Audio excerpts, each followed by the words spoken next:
Hi, everybody. Welcome to Busy Living Sober. Busy Living Sober. Busy Living Sober. Episode 186. 186.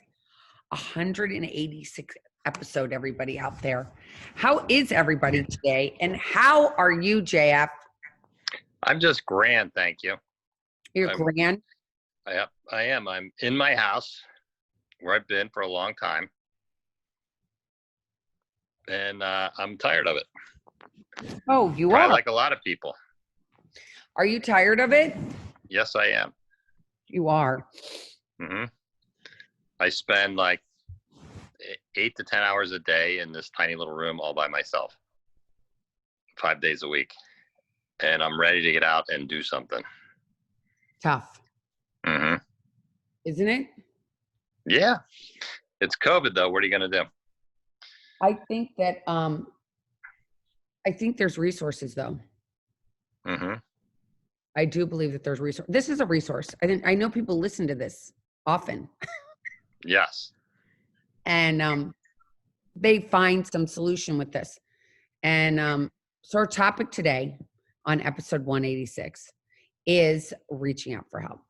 And reaching out for help, I have something that I wanted to I forgot my Oh, do share. because I have a prop today, a cell phone. Which is an amazing tool to use. Mm-hmm. Even though sometimes it's the hardest thing to do, right? Because Yes. I believe that our egos get in and say, what is somebody going to think if I reach out for help? What is somebody going to think if I actually am finally at my breaking point and I need help? What are they going to think? Well, I think that what I know to be true, and I don't know a lot, but I do know a couple things. What I know to be true is that reaching out for help as human beings who are never taught to reach out for help. And when we're little, we're never taught to reach out for help. We're like, we got this. We got this. I can ride this bike. I can ride this bike when I'm a little kid. I can do this. I can do that. I don't need your help. I don't need your help. Don't hold on to the bike anymore. Let me go ride my bike by myself. But the reality is we all need help, right? We can't do this life by ourselves. And I think that this COVID, especially for me, I mean, I started off saying you're sick and tired of being here and in even though you're making a lot of noise right now. I say that I don't say that to a lot of guests, but I'm telling that to my husband. Like, you're making noise with the phone.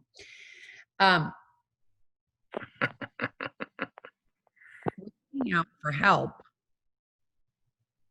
when you're feeling jammed up is really important. And in fact, it's a matter of life or death, really, in a lot of ways, because I feel like if one doesn't reach out for help and you keep trying to figure it out yourself, and if it's me bouncing ideas with me, it's only here, right? It's going in here, it's going in here, it's going in here, and nothing comes out. It stays right here.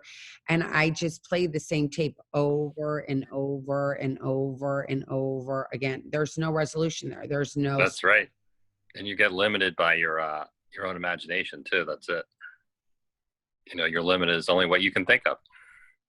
Right. And when you can't think of anything, and like for me, it's been this, I have hit a breaking point. I literally the past 3 weeks, 2 weeks, especially this past weekend, it's been, I'm just like, I'm done. I'm sick of fucking COVID.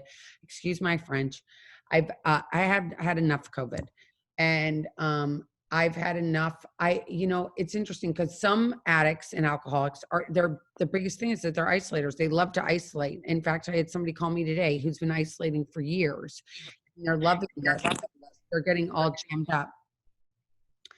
And I think that if you're an isolator, this can be comfortable, but I think this too must get to the place inside of you that you're like, oh my gosh, I have enough of me, enough of thinking about me, enough of me. I can tell you this, I'm not an isolator. That is the last thing I ever do. In fact, I stay out a lot, as you would probably attest to, because I remember there's been many times that JF's like, where have you been? What are you doing? You're out all day long. And I just find stuff to do. I run into people. I start talking to them. I have, I just make friends places. I talk to people in the grocery store. My kids are like, oh my God, Mom, do you have to talk to everybody? But I would talk to everybody, right? I'd talk to the checkout person. I'd meet somebody that I don't even know and start talking to them. And it was amazing. Like, and I meet strangers all the time. Like, I have no stranger danger. I think I missed that in kindergarten. And I miss that. I miss humans. I miss hugs. I miss smiles. Because now you have the mask on and you can't even see when anybody's looking up, but you just, That's really strange, isn't it? I agree with you on that. it feels so yucky.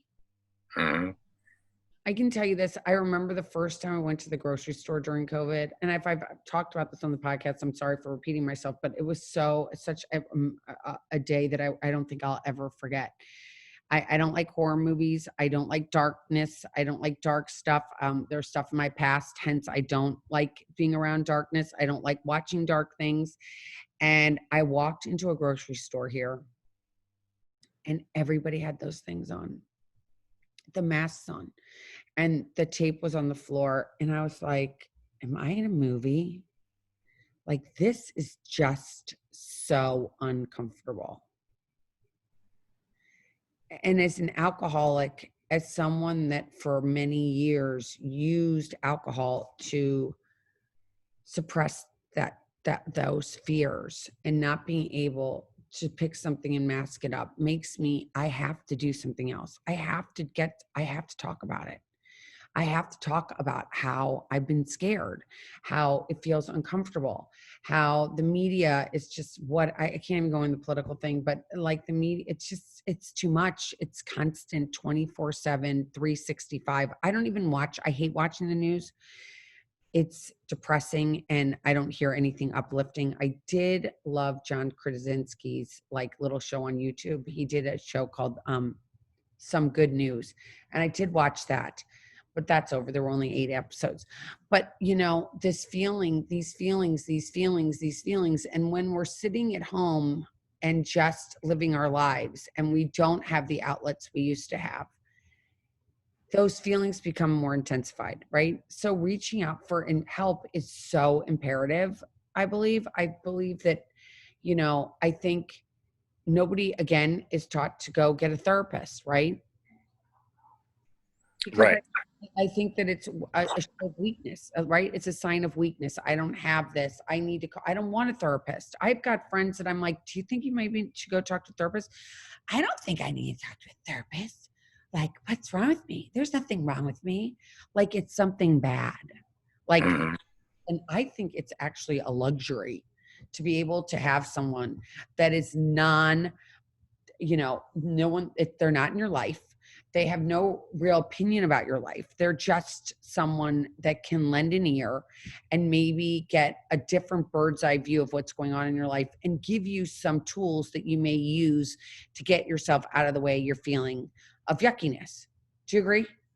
Yes, and I think that it's especially helpful that they can, you know, for me, anyways, it helps to get me out of the way of my own judgment of every situation. Because they are a neutral party and they're non-judgmental, and they can generally get me to just step back and let all that go and take a real look at it. Yeah, and it's a true gift. And I think that if you're out there and you feel jammed up, it's been 6 months. This has been 6 months. I pray it's over soon. I pray people start wearing masks.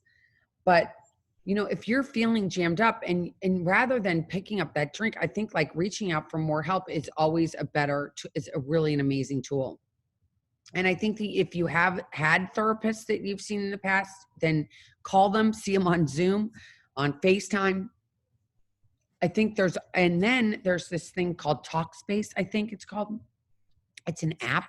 I don't think it's very expensive. And you can go on there and find a therapist, and they're right at your disposal. But like taking life into your own hands at this time, where I think we can't go talk to our friends.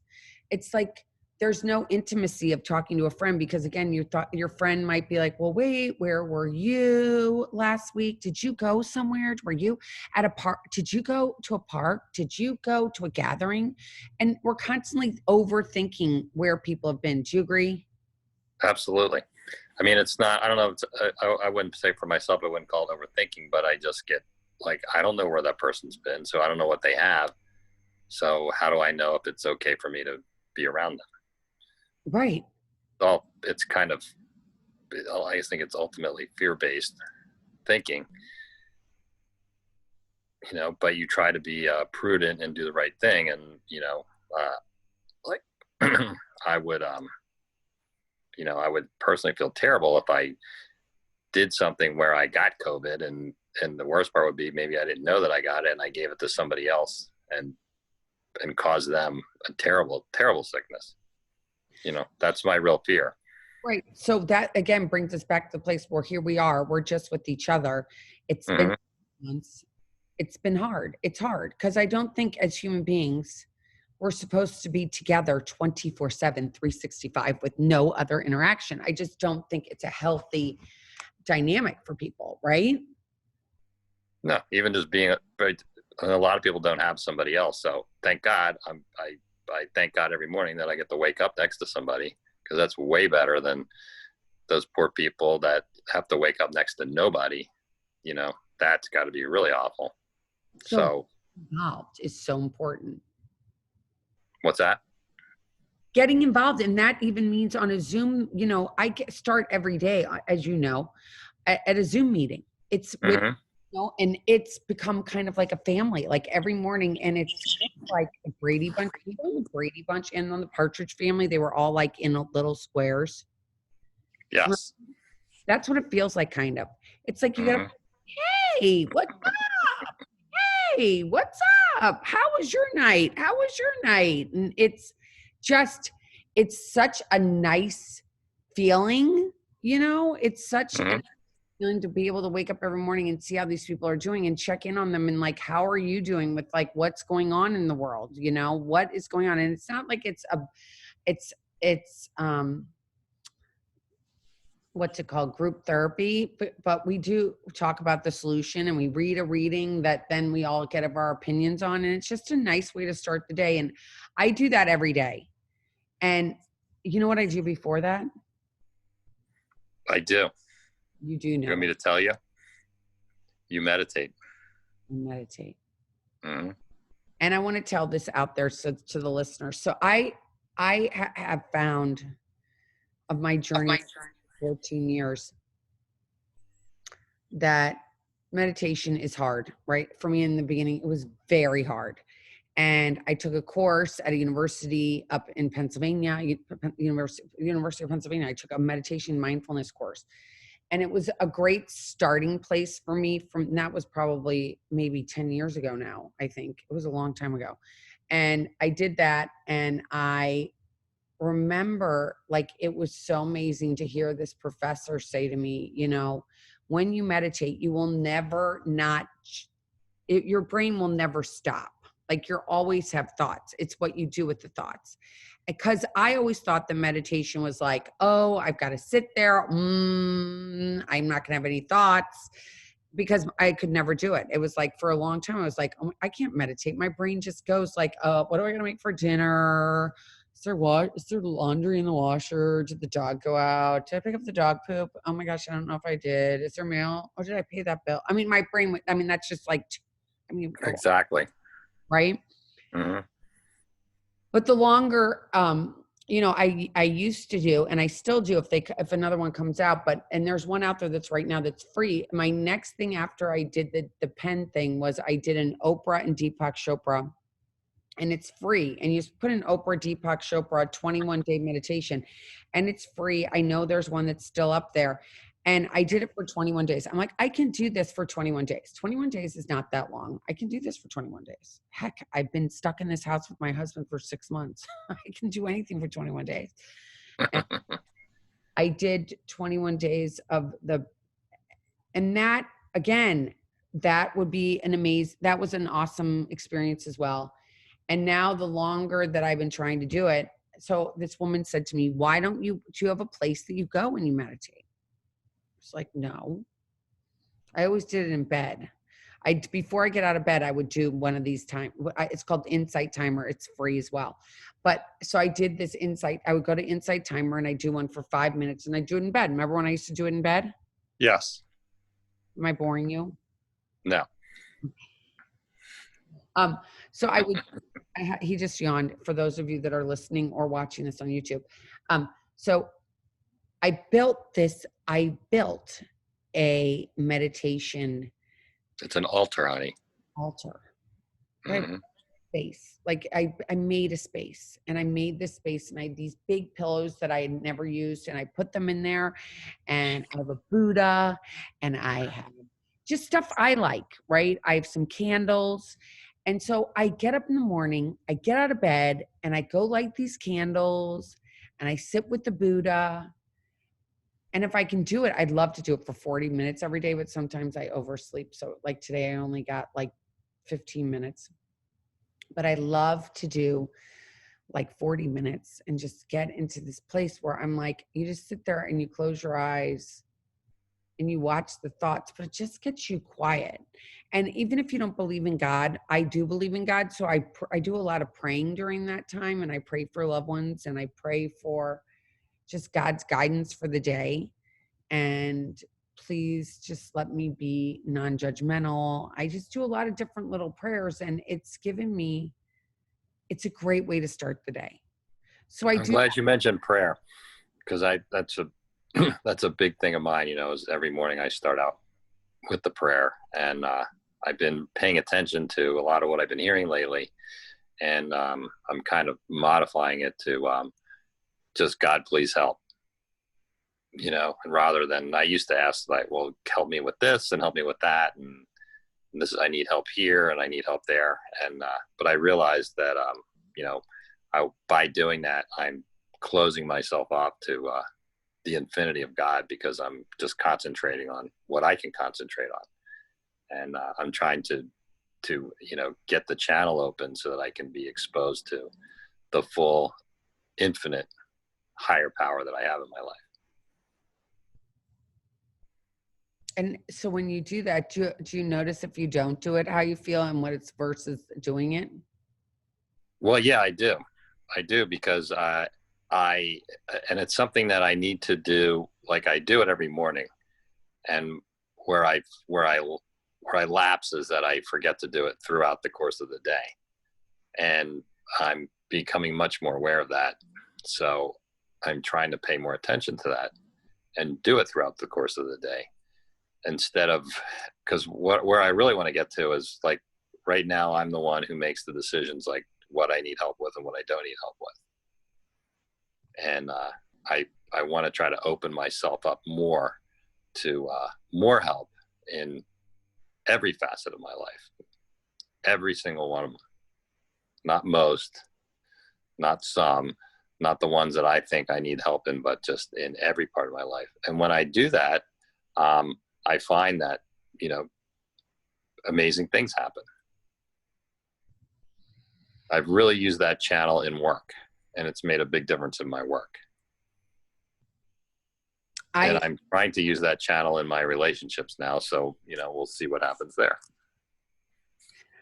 Yeah, it's but that whole part of like reaching out for help, and some people, I think that I've seen people in my life that they get older and they're like, I don't need any help. I got this. I've been sober for a long, long time. I don't need any help. And I think I think we always all need help. I think that it brings, I think that for me, it's helped me so much, right? So I do my meditation, then I do my meeting, and people are like, well, I don't know about doing a meeting. How do you do a meeting? And I want to say to you that if you're out there and you're like, I want to go to a meeting, I'm scared, or I don't know where to start. You can go to Zoom.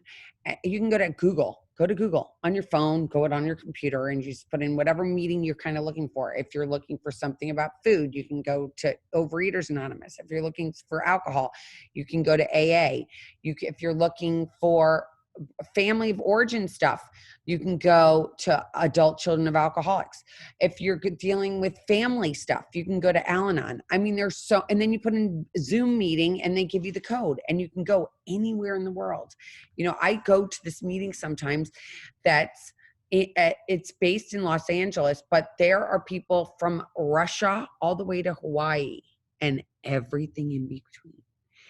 And it's amazing the resources that are out there, the resources, the meetings that are available out there. It's just awesome. And if you're able to take yourself out of what you're doing in your house and put down your phone, like this is just social media, all of it. It's like, it's exhausting. I have to tell you, one of the things I did when I decided to call this woman, it was 3 weeks ago, I embarked on doing this big therapeutic transformation I was working on.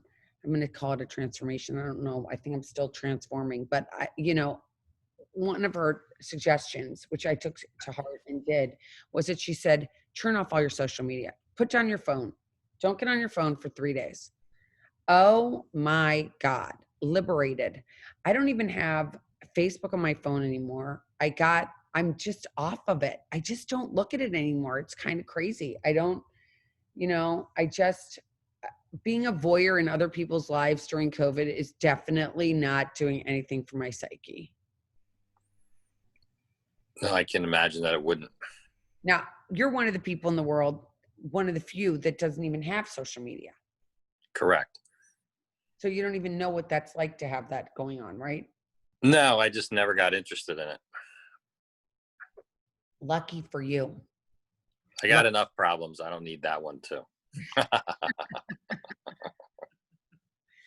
So, maybe signing off the social media could also be beneficial for the people that are out there. It's like just saying, you know what, I don't need to know what Betty Sue is doing down the street or Sally Mae. And if I really care to see what they're doing, I'm actually going to pick up the phone and call them and talk to them and see how they're doing, rather than going and watching through their life, through their lens of their camera, which the snapshot was from 1 millisecond.